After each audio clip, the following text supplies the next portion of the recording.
বাণিজ্য সুবিধা আদায় এখনও শক্ত অবস্থানে নেই বাংলাদেশ। অধিকার আদায়ের জন্য দক্ষ জনবল তৈরি ও প্রাতিষ্ঠানিক সক্ষমতা বাড়ানো প্রয়োজন বলে জানিয়েছেন বাণিজ্য উপদেষ্টা শেখ বশির উদ্দিন। এক্ষেত্রে বাংলাদেশকে সহায়তা দিতে চায় যুক্তরাজ্য।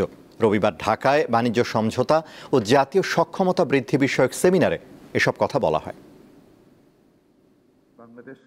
আর এক বছর পরই উন্নয়নশীল দেশের কাতারে উত্তীর্ণ হবে বাংলাদেশ। এরপর বিভিন্ন দেশের শুল্কমুক্ত এবং অগ্রাধিকার বাণিজ্য সুবিধা কমে আসবে। এরপরও বিভিন্ন দেশের সাথে পারস্পরিক সমঝোতায় বাণিজ্য সুবিধা নেওয়ার সুযোগ থাকবে। তবে ভূ রাজনীতি এবং ঘন ঘন বাণিজ্যিক পরিবেশ পরিবর্তনে এটি বাংলাদেশের জন্য জটিল হয়ে উঠতে পারে।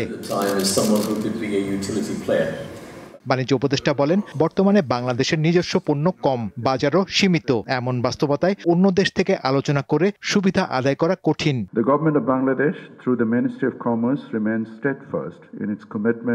বর্তমানে বাংলাদেশের নিজস্ব পণ্যের সংখ্যা কম, আমাদের বাজারও সীমিত।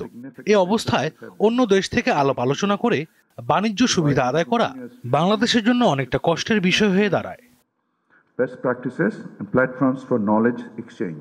সেমিনারে ব্রিটিশ হাইকমিশনার বলেন, আলোচনার টেবিলে বসে নিজের পক্ষে সুবিধা আদায় করতে পারে প্রয়োজন দক্ষ জনশক্তি, যা তৈরি করতে বাংলাদেশের সরকারি কর্মকর্তাদের প্রশিক্ষণ দিতে প্রস্তুত যুক্তরাজ্য।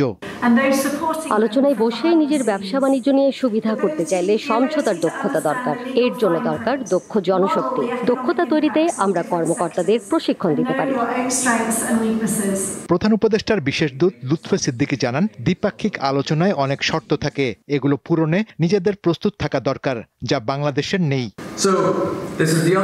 দ্বিপাক্ষিক ব্যবসা বাণিজ্য নিয়ে আলোচনায় অনেক ধরনের শর্ত থাকে। এসব আলাপ আলোচনার জন্য নিজেদের প্রস্তুত থাকা দরকার, যা আমাদের অনেক ক্ষেত্রেই থাকে না। বক্তারা জানান, দক্ষ জনবল তৈরির পর তারা যেন অন্যত্র চলে না যায় সেদিকেও খেয়াল রাখতে হবে। শাহরিয়ার ইমন, দীপ্ত সংবাদ, ঢাকা।